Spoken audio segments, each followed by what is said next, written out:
দেখতে পাচ্ছেন এগুলো পিড়া কাটা যাবে এখন সব রেডি হয়ে গেছে। এগুলো 80 ওয়াটগুলো, এটা 150 ওয়াটটা। এই যে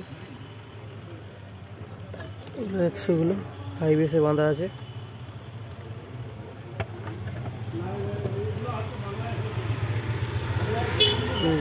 সকাল সকাল এখন বাজে 8:30 বাজে, ভোর সকাল সকাল চলে এসছে, ভোর না সরি, এই দেখতেছেন 100 ওয়াট হাই বেসে বাঁধা আছে। এই যে 80 ওয়াটগুলো প্লেনে,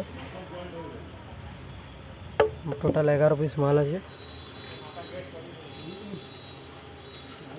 ওদিকে 15 ইঞ্চি আছে 2 পিস, এখানে আছে 1 পিস 15 ইঞ্চি।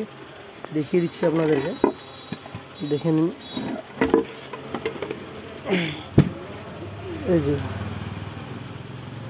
15 ইঞ্চি,